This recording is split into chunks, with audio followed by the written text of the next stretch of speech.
Le 3 mars 1943, à l'approche de la Nouvelle-Guinée, 7000 soldats japonais, renforts essentiels d'une garnison chancelante, étaient entassés sous les ponts du navire de transport Kyosei Maru. Le colonel Takeshi Nakamura se tenait impassible sur la passerelle, ignorant l'imminence de l'attaque aérienne américaine. Il sous-estimait la menace des bombardiers moyens, convaincu qu'un convoi fortifié en mer était invulnérable à de telles attaques. En quelques heures, il allait apprendre une dure leçon. La puissance destructrice du bombardement par saut, une stratégie nouvelle pour lui, qui avait transformé les bombardiers B-25 Mitchell en redoutables armes de destruction de navires. 1942 TOS fut une année cauchemardesque pour les forces alliées dans le Pacifique. Les conquêtes japonaises s'étendèrent des îles Aléoutiennes aux îles Salomon, formant un empire imprenable. Dans le sud-ouest du Pacifique, les troupes du général Douglas MacArthur maintenaient avec ténacité leurs positions stratégiques en Australie et en Nouvelle-Guinée, tandis que les convois japonais naviguaient sans encombre sur les eaux, ravitaillant et renforçant leurs garnisons dispersées. Pour le lieutenant-général George Kenney, commandant de la 5e armée de l'air, la situation était plus que frustrante. Ces bombardiers se révélèrent inefficaces face à la marine japonaise. Les bombardements conventionnels à haute altitude contre des navires rapides furent vains. Les bombes larguées d'une altitude de 6000 mètres offraient au capitaine ennemi un avertissement suffisant pour éviter le danger. Cependant, une solution révolutionnaire se profilait à l'horizon, transformant un bombardier moyen conventionnel en un redoutable destroyer maritime et transformant à jamais la guerre navale dans le Pacifique. Même si les équipages des bombardiers américains étaient convaincus d'avoir visé parfaitement, les bombes manquaient souvent leur cible et touchaient l'océan, tandis que les destroyers et les transports japonais poursuivaient leurs opérations sans encombre. Le calcul du combat aérien était cruellement simple et décourageant. Un navire filant à 20 nœuds pouvait parcourir environ 213 mètres avant qu'une bombe larguée de haute altitude ne l'atteigne. En résumé, les équipages des bombardiers tentèrent d'atteindre des cibles mobiles sans même avoir vu, un fait dont les Japonais étaient conscients. Ils devinrent plus audacieux dans leurs mouvements de convoi naval, convaincus que la puissance aérienne américaine ne représentait pas un danger sérieux pour des navires habilement manœuvrés. Kenney comprenait la nécessité d'un changement. Le terrain accidenté de la Nouvelle-Guinée rendait les bombardements à moyenne altitude largement inefficaces contre les cibles terrestres, mais c'était la guerre maritime qui le tenait éveillé la nuit. Les lignes de ravitaillement japonaises étaient le moteur de leur empire du Pacifique. Perturber ces lignes, et toute la machine de guerre ennemie succomberait lentement à l'hémorragie. Initialement, les bombardiers américains nécessitaient un entraînement pour frapper les navires avec précision. La réponse arriva de manière inattendue grâce à un ancien pilote de la Navy grisonnant nommé Paul Peyassi. Gun. Originaire de l'Arkansas élevé aux Philippines, Gunn subit l'invasion japonaise de Manille et vécut avec angoisse l'internement de sa famille dans des camps ennemis. Servant désormais dans l'armée de l'air, il nourrissait une rancune farouche envers les Japonais. Plus important encore, il possédait des prouesses mécaniques et un esprit inventif qui faisait cruellement défaut à la puissance aérienne américaine. En collaboration avec Jack Fox, représentant de l'aviation nord-américaine sur le terrain sur un aérodrome accidenté de Townsville, en Australie, Gunn initia des modifications révolutionnaires au bombardier B-25 Mitchell. Cet avion conventionnel n'était équipé que d'un armement défensif léger dans sa partie avant transparente, conçu pour permettre au bombardier de repérer des cibles depuis son viseur Norden en position couchée. Gunn imagina un projet contrasté. Un chasseur capable de voler et équipé de mitrailleuses frontales. Le modèle initial était rudimentaire mais intrigant. Gunn et son équipage supprimèrent le poste de bombardier et remplacèrent le nez transparent par une construction métallique robuste contenant 4 mitrailleuses de calibre 50. Des canons supplémentaires furent installés dans des nacelles de chaque côté du fuselage. Le pilote pouvait désormais diriger l'appareil comme un avion de chasse colossal, déclenchant une puissance de feu redoutable contre des cibles au sol. Cependant, le B-25 modifié n'était qu'une partie de la solution. L'autre moitié serait fournie par le major William Ben, ancien instructeur de vol commandant le 63e escadron de bombardement. Ben en avait assez de voir ses forteresses B-17 rater des navires japonais depuis de grandes hauteurs. Si le bombardement traditionnel était inefficace, conclut-il, alors il faudrait l'abandonner. Au départ, Ben adopta une méthode risquée. Raser les navires ennemis au ras des vagues et larguer des bombes qui rebondissaient sur l'eau comme des pierres lancées par des enfants. Bien que cette approche ne fût pas entièrement nouvelle, les Britanniques avaient expérimenté des stratégies similaires. Ben en fit un art mortel. Volant à 60 mètres au-dessus de la mer, à des vitesses approchant les 480 km/h, les bombardiers pouvaient larguer leur charge à seulement 270 mètres. Les bombes rebondissaient une ou deux fois au-dessus de l'eau avant d'impacter le flanc du navire ciblé sous la ligne de flottaison. Cette technique était remarquablement destructrice, mais extrêmement dangereuse. À courte distance, les navires pouvaient braquer tous leurs canons anti-aériens sur les bombardiers en approche. Les équipages de pont pouvaient discerner les yeux des pilotes d'avions américains qui chargeaient à hauteur de mât. C'est lors de ces affrontements rapprochés que les B-25 à canon de Papillon démontreraient leur utilité. À l'approche de leur cible, des bombardiers modifiés déchaînaient un feu incessant de calibre P50, vidant les ponts de leurs artilleurs. La combinaison du bombardement par saut et du concept de canonnière transforma le North American B-25 Mitchell, un bombardier moyen classique, en arme anti-navire la plus redoutée du Pacifique. Cependant, les Japonais ignoraient la menace imminente. Leurs officiers de marine avaient analysé les stratégies de bombardement américaines et estimant que les attaques à haute altitude présentaient peu de danger pour les navires en manœuvre. Ils n'avaient jamais rien rencontré d'aussi puissant que la bête que Papillon et ses pairs développaient. Début 1943, des B-25 modifiés commencèrent à sortir des ateliers de campagne du sud-ouest du Pacifique. Certains étaient équipés de 4 canons de calibre .50 montés sur le nez, d'autres de 6, tandis que les modèles expérimentaux en comptaient jusqu'à 8 rien que dans le nez. Des armes supplémentaires étaient installées dans les nacelles latérales, les tourelles dorsales et les positions de taille. Ces forteresses aériennes étaient capables de déployer de 14 à 18 mitrailleuses de calibre .50 contre une cible solitaire, une puissance de feu surpassant celle de plusieurs destroyers. La prouesse industrielle à l'origine de cette métamorphose était impressionnante. Chaque mitrailleuse de calibre 150 pesait 38 kg et tirait des munitions pesant près de 113 grammes par coup. Ces canons pouvaient atteindre une cadence de tir proche de 800 coups par minute, permettant à un nez de 8 canons de tirer théoriquement plus de 6000 coups par minute de munitions destructrices de calibre .50. Lorsque plusieurs B-25 attaquaient à l'unisson, la puissance de feu collective était écrasante. L'équipage américain s'entraînait assidûment à ces nouvelles stratégies. Ils perfectionnaient leurs compétences en bombardant sans s'arrêter des cibles fictives jusqu'à pouvoir placer des bombes avec une précision chirurgicale. Ils maîtrisaient la synchronisation de leurs attaques, permettant à plusieurs avions d'approcher simultanément sous différents angles, déjouant ainsi les défenses ennemies. Ils maîtrisaient avant tout le travail d'équipe, certains avions étant dédiés à la suppression des tirs anti-aériens, tandis que d'autres visaient à infliger des dégâts mortels. La préparation psychologique était tout aussi importante que l'éducation technique. Le bombardement par saut exigeait des pilotes qu'ils chargent directement dans les défenses ennemies, en maintenant une trajectoire et une vitesse constante au milieu d'une rafale de tirs anti-aériens. Il n'y avait aucune place pour le doute ou l'atermoiement. Après avoir lancé une attaque, les pilotes devaient poursuivre leur offensive, ignorant la résistance. La marge d'erreur était limitée, quantifiée en quelques secondes et en quelques mètres. Parallèlement, les commandants navals japonais ignoraient le changement de stratégie dans la guerre aérienne alliée. Leurs renseignements indiquaient des bombardements à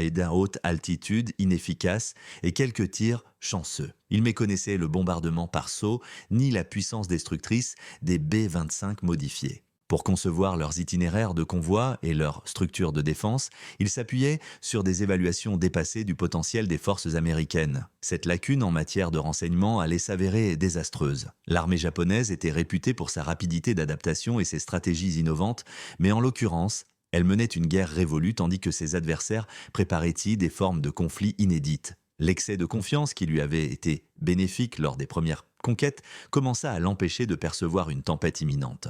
Le colonel Nakamura, debout sur le pont du Kyosei Maru, un matin de mars, incarnait cette assurance périlleuse. Officier d'infanterie fort de l'expérience des combats en Chine et aux Indes néerlandaises, il était rompu à la guerre terrestre. Cependant, comme la plupart des officiers de l'armée, ses connaissances en aéronaval se limitaient à des observations faites lors de voyages de transport. L'apparition sporadique de bombardiers américains à haute altitude n'avait jamais constitué une menace sérieuse pour les convois précédents. Pourquoi changer les choses ici? La confiance exprimée par le commandant contre-amiral Masatomi Kimura, chef de l'escorte navale, était partagée par le colonel. capitaine de destroyer expérimenté, Kimura, qui avait perfectionné ses compétences lors de féroces batailles nocturnes autour de Guadalcanal, considérait principalement la puissance aérienne américaine comme une nuisance à haute altitude. Sa flotte de 8 destroyers était lourdement équipée en armes anti-aériennes et leur formation conçue pour offrir un tir de couverture contre les bombardements réguliers. Il ne voyait aucune raison de penser que les stratégies américaines avaient progressé au-delà de sa portée. Pendant ce temps, la route du convoi était étroitement surveillée par les services de renseignement alliés. Des observateurs australiens dissimulés sur des îles tenues par les Japonais transmettaient des mises à jour de position, tandis que des décrypteurs basés à Melbourne et à Washington décodaient les messages navals japonais. Les Alliés connaissaient parfaitement la composition du convoi, sa destination prévue et son heure d'arrivée estimée. Plus sombre pour les Japonais, ils savaient précisément quand et où attaquer. Le mauvais temps était le seul bouclier du convoi allié. Pendant 3 jours, de violentes tempêtes dissimulèrent les mers Salomon et Bismarck, empêchant les avions alliés de décoller et offrant une protection aux navires japonais. Cependant, le 2 mars, le ciel commença à s'éclaircir et les avions de surveillance américains détectèrent donc le convoi qui naviguait vers le sud. Les premières attaques eurent lieu cet après-midi-là, des bombardements conventionnels menés par des forteresses volantes B-17 qui eurent un succès limité, mais qui avertirent les Alliés de la position du convoi. Cette nuit-là, tandis que le colonel Nakamura analysait les rapports de dommages mineurs causés par les assauts de la journée, il ignorait que les bases aériennes américaines et australiennes de la région étaient exceptionnellement actives. Les mécaniciens travaillèrent toute la nuit, préparant des B-25 modifiés pour le combat. Ils chargèrent des milliers de munitions de calibre 150 et amorcèrent des bombes à hélice pour l'attaque du matin. Les pilotes étudièrent les cartes de reconnaissance et mémorisèrent les stratégies d'attaque, les positionnant à bout portant contre les navires ennemis. La préparation la plus vitale était mentale.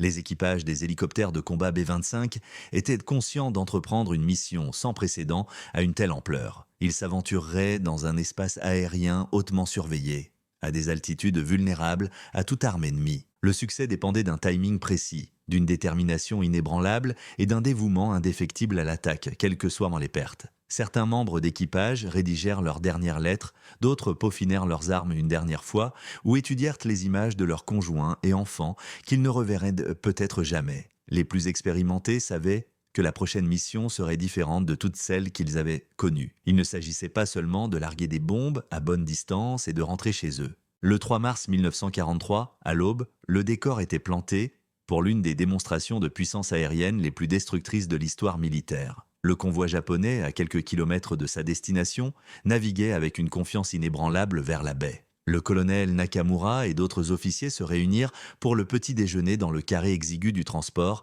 discutant des plans de débarquement des troupes et du ravitaillement à l'arrivée au port. Pendant ce temps, les moteurs vrombissaient sur les aérodromes alliés de la région. Des B-25 modifiés se préparaient au décollage, les pilotes vérifiant une dernière fois les commandes et l'armement avant de dévoiler le nez à 8 canons qui allaient redéfinir cette bataille. Un système d'armes inconnu de l'ennemi doté d'une immense puissance destructrice.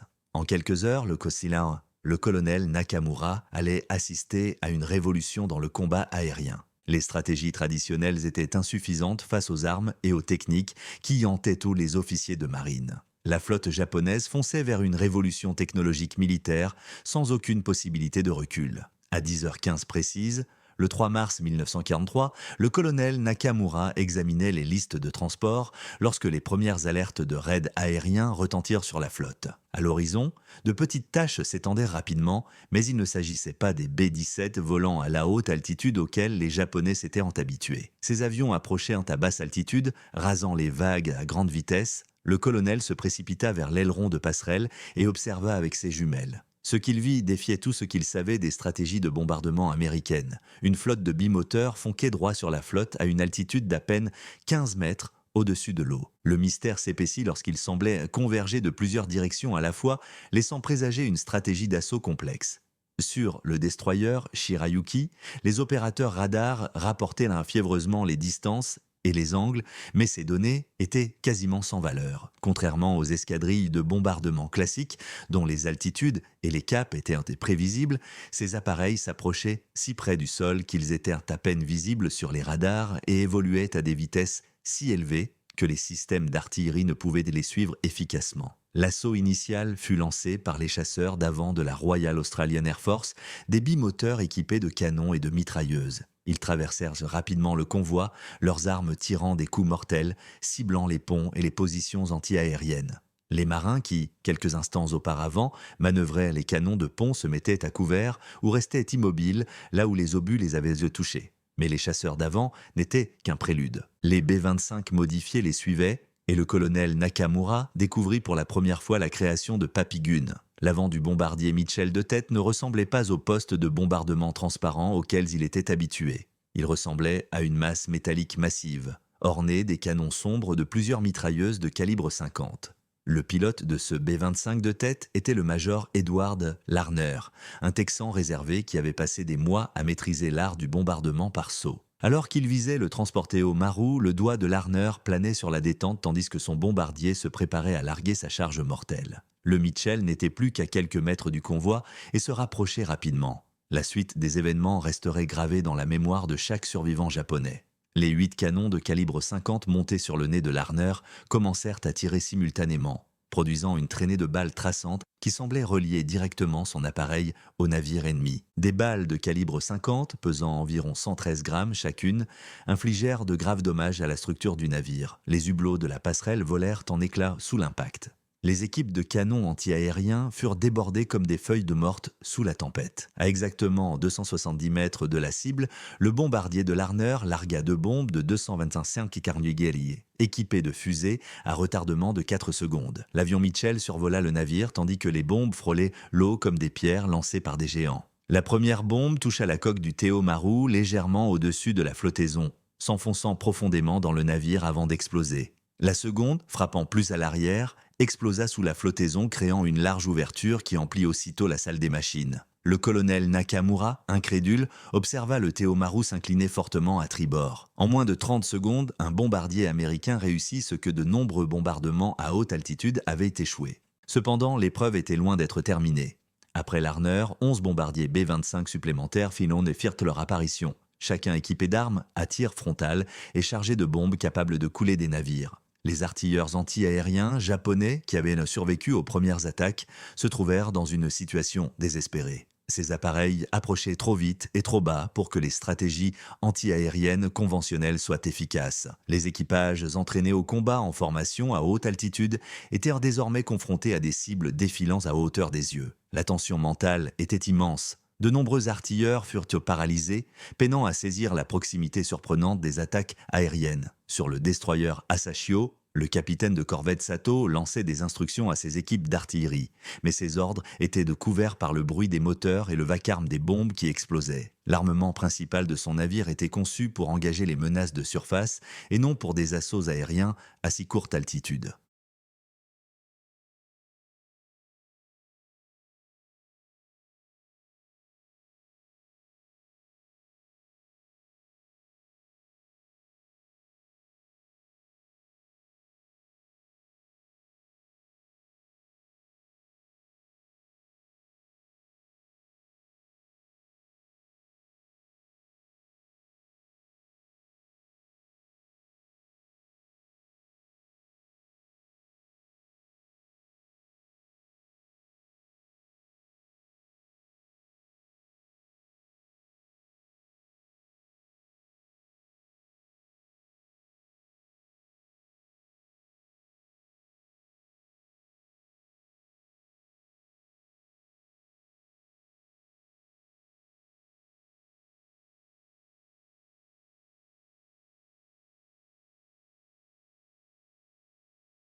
Le colonel Nakamura heurta violemment une cloison tandis que le navire virait brusquement à tribord. L'éclairage de secours pulsait tandis que les principaux systèmes d'alimentation tombaient en panne. Les cris des soldats blessés et le fracas assourdissant des vagues s'élevèrent du fond. Malgré plus de 10 ans de service au combat, le colonel Nakamura n'avait jamais rien connu de pareil. Les bombardiers américains venaient de faire preuve d'une précision et d'une puissance de feu sans précédent, presque surnaturelle.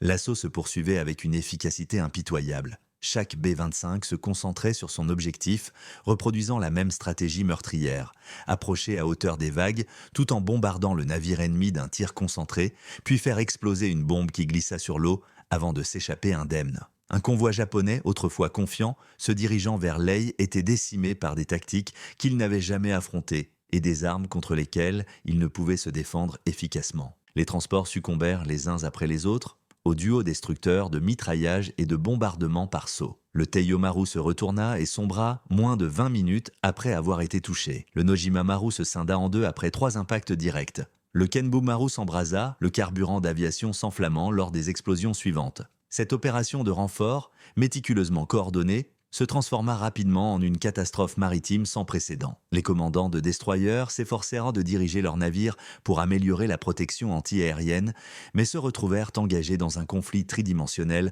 auquel ils n'étaient pas préparés. Les bombardiers américains attaquèrent simultanément depuis différentes altitudes et directions. En altitude, les lourdes forteresses de B-17 persistaient dans leur bombardement conventionnel, obligeant les destroyers à maintenir leur formation anti-aérienne. Au niveau de la mer, les B-25 modifiés poursuivirent leur bombardement par saut avec une précision mortelle. Le capitaine Hara, du destroyer Tokitsukaze, visait une collision avec l'un des B-25 d'assaut, dirigeant son navire droit sur un bombardier en approche. Cependant, le lieutenant Bill Allen, aux commandes du Mitchell, l'évita de justesse au dernier moment et ne franchit la superstructure du destroyer que de quelques mètres. Alors qu'il survolait le navire, le mitrailleur dorsal d'Allen tira sans interruption avec une arme de calibre 50, tuant plusieurs officiers sur la passerelle et blessant le capitaine Hara lui-même. L'impact psychologique sur les équipages japonais fut aussi dévastateur que les dommages physiques. Ces marins aguerris avaient participé à certaines des batailles navales les plus sanglantes de la guerre, mais ils n'avaient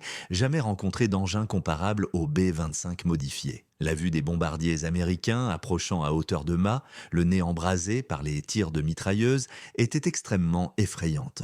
De nombreux marins japonais décrivirent plus tard les Mitchell attaquants comme des dragons crachant du feu, semblant surgir des profondeurs de la mer. À midi, les 8 navires de transport japonais étaient submergés ou sur le point de couler. Le destroyer Asashio, gravement endommagé par de multiples bombardements, parvint à peine à se maintenir à flot et succomba plus tard dans la journée. Le Tokitsukaze avait été touché par une bombe à hélice, inondant ses soutes avant. Le Shirayuki fut englouti par les flammes de la proue à la poupe suite à des attaques de bombes incendiaires. Seuls 4 destroyers conservèrent vers leur capacité de combat, secourant frénétiquement les survivants. Le colonel Nakamura se retrouva accroché aux débris au milieu de la mer de Bismarck, jonchée de pétrole. Le Kyoshimaru coula moins d'1 heure après l'assaut initial, emportant avec lui des centaines de soldats. Épaves, gilets de sauvetage et soldats tombés au combat lors de ce qui devait être une mission de renfort vital étaient dispersés sur les vagues douces. Pendant ce temps, les avions américains patrouillaient au-dessus, implacables comme des requins.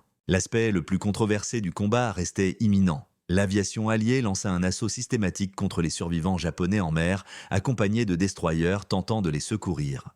Il ne s'agissait pas d'une brutalité insensée, mais de manœuvres tactiques. Chaque individu atteignant la terre ferme représentait un adversaire potentiel armé d'un fusil en quelques jours.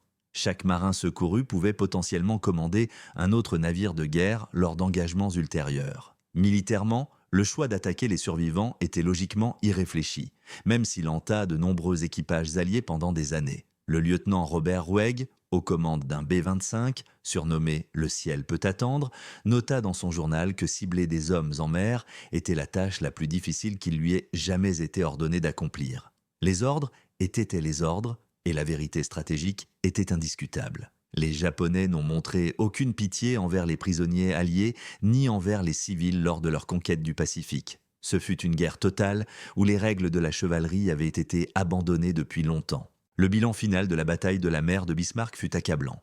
Sur les 8 transports japonais et les 4 destroyers d'escorte, tous furent submergés. Seuls 1300 des quelques 7000 soldats embarqués à Raboul parvinrent à atteindre la Nouvelle-Guinée.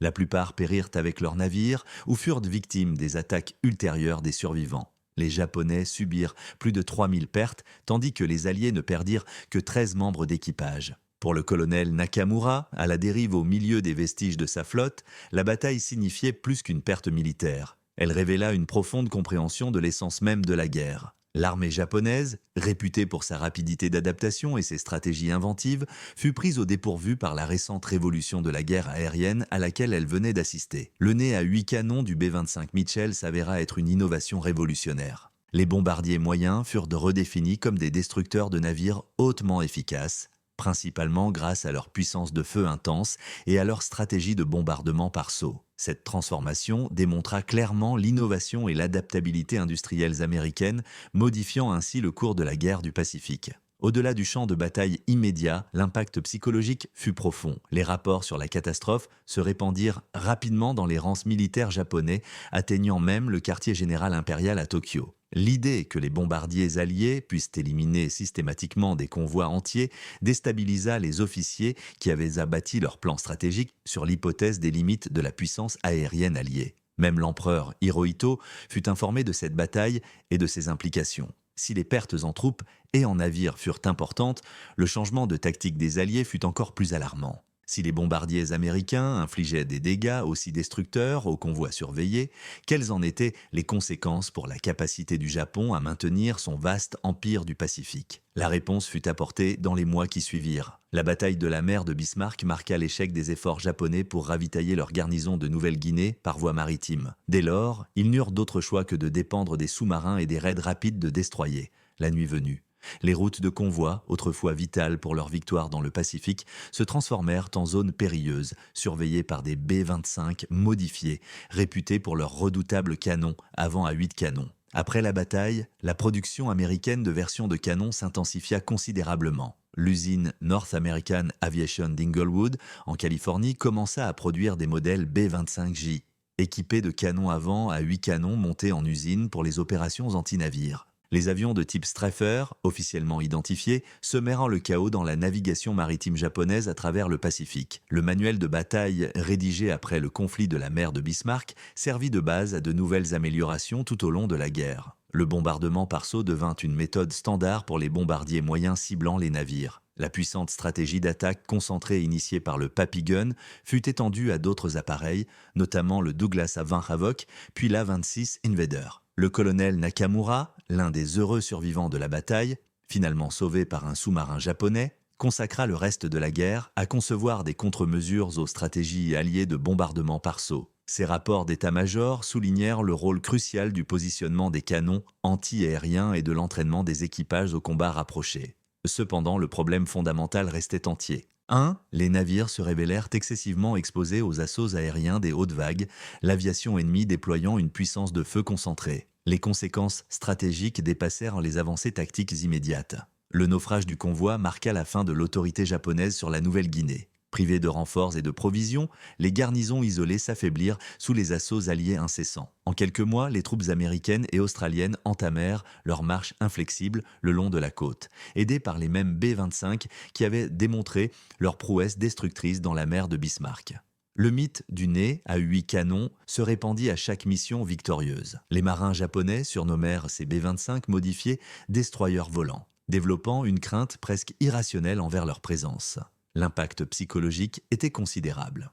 Les navires ennemis dispersèrent fréquemment leurs formations et se retiraient, à la vue des Mitchell en approche, même lorsqu'ils disposaient d'une puissance de feu défensive suffisante pour riposter efficacement. À la fin de la guerre, des B-25 modifiés avaient de coulé ou endommagé de nombreux navires japonais dans le Pacifique. Le nez à 8 canons, initialement une modification rudimentaire de campagne réalisée par Papy Gun, s'était transformé en un système d'armes sophistiqué capable de cibler simultanément plusieurs menaces. Les versions de la fin de la guerre emportaient même des mitrailleuses de calibre 1850 à divers endroits, ce qui en faisait les bombardiers les plus lourdement armés jamais construits. Cependant, cette avancée technologique eut un lourd coût humain, non seulement en vies ennemies perdues, mais aussi en termes de stress psychologique pour les équipages alliés.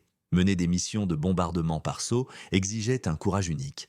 Les pilotes devaient poursuivre leurs assauts sans relâche au plus près, naviguant souvent sous une pluie de tirs anti-aériens tout en maintenant la précision du cap et la vitesse, indispensables au largage précis des bombes. Après leur service militaire, de nombreux membres d'équipage ont éprouvé des difficultés à se réadapter à la vie civile suite aux combats aériens rapprochés d'une grande intensité. Le colonel Nakamura, sorti de la guerre, s'est finalement installé au Japon, où il a occupé divers postes administratifs pendant la période de reconstruction d'après-guerre. Dans ses mémoires ultérieures, il a longuement détaillé la bataille de la mer de Bismarck et son influence sur la stratégie militaire japonaise. Il a attribué l'efficacité remarquable des B-25 modernisés à un changement fondamental des tactiques navales japonaises, contribuant significativement à leur défaite finale. Le nez à 8 canons du B-25 Mitchell a accompli ce que les armes traditionnelles n'avaient pas réussi à faire. Il a rendu les navires peu sûrs pour le transport dans des eaux conflictuelles et l'impact psychologique a été aussi important que la destruction physique. Pendant la Seconde Guerre mondiale, les commandants navals japonais ne pouvaient plus compter sur des voyages escortés et sécurisés. Chaque voyage représentait désormais un pari périlleux face à la domination aérienne alliée croissante.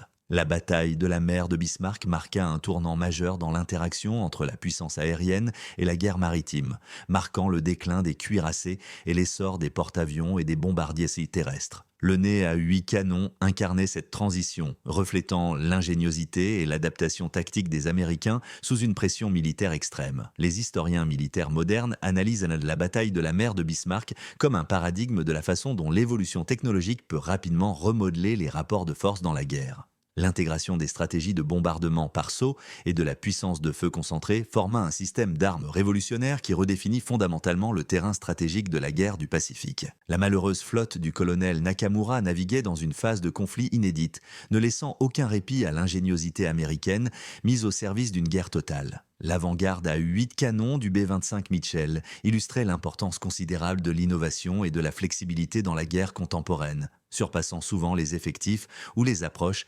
traditionnelles. En quelques heures au-dessus de la mer de Bismarck, les équipages américains démontrèrent la puissance de l'imagination appliquée à une pratique militaire ancestrale. Le colonel japonais, qui n'avait jamais imaginé l'existence de tels armements, témoignait de l'avenir du combat aérien. Un avenir destiné à ceux qui osaient abandonner les connaissances traditionnelles au profit d'innovations révolutionnaires.